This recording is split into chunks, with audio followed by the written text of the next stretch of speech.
आज का पहला पाठ उत्पत्ति ग्रंथ अध्याय 12 पद संख्या 1 से 4। प्रभु ने अब्राहम से कहा, अपना देश, अपना कुटुंब और अपने पिता का घर छोड़ दो और उस देश जाओ जिसे मैं तुम्हें दिखाऊंगा।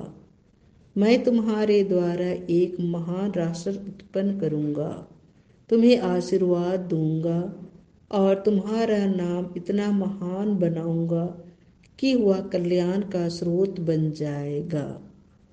जो तुम्हें आशीर्वाद देते हैं मैं उन्हें आशीर्वाद दूंगा, जो तुम्हें शाप देते हैं मैं उन्हें शाप दूंगा। तुम्हारे द्वारा पृथ्वी भर के वंश आशीर्वाद प्राप्त करेंगे। तब अब्राहम चला गया जैसा कि प्रभु ने उससे कहा था, और लोट उसके साथ गया। जब अब्राहम हारान छोड़कर चला गया तो उसकी अवस्था 75 वर्ष की थी। यह प्रभु की वाणी है। आज का दूसरा पाठ तिमोथी के नाम संत पौलुस का दूसरा पत्र अध्याय 1 पद संख्याएं 8 से 10। तुम ना तो हमारे प्रभु का साक्षात देने में लज्जा अनुभव करो और न मुझसे जो उनके लिए बंदी हूँ, बल्कि ईश्वर के सामर्थ्य पर भरोसा रखकर तुम मेरे साथ सुसमाचार के लिए कष्ट सहते रहो। ईश्वर ने हमारा उद्धार किया और हमें पवित्र जीवन बिताने के लिए बुलाया। उसने हमारे किसी पुण्य के कारण नहीं, बल्कि अपने उद्देश्य तथा अपनी कृपा के कारण ही ऐसा किया है।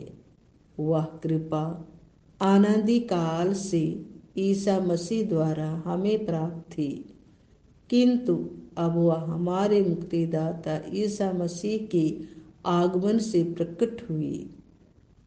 ईसा ने मृत्यु का विनाश किया और अपने सुसमाचार द्वारा अमर जीवन को आलोकित किया है।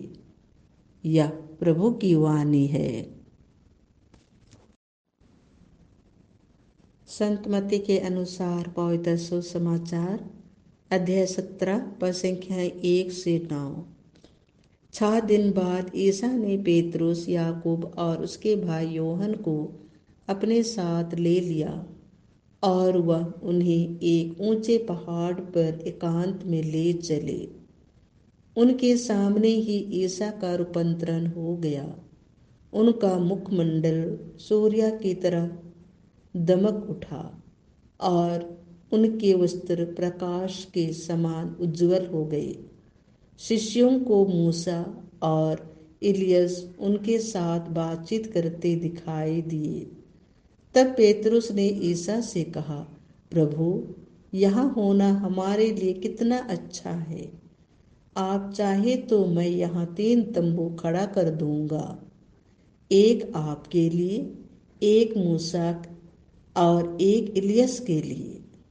वह बोल ही रहा था कि उन पर एक चमकीला बादल छा गया और उस बादल में से यह वाणी सुनाई पड़ी, यह मेरा प्रिय पुत्र है, मैं इस पर अत्यंत प्रसन्न हूँ, इसकी सुनो। यह वाणी सुनकर वे मुंह के बल गिर पड़े और बहुत ही डर गए। तब ईसा ने पास आकर उनका स्पर्श किया और कहा, उठो, डरो मत। उन्होंने आंखें ऊपर उठाई तो उन्हें ईसा के सिवाय और कोई नहीं दिखाई पड़ा। ईसा ने पहाड़ से उतरते समय उन्हें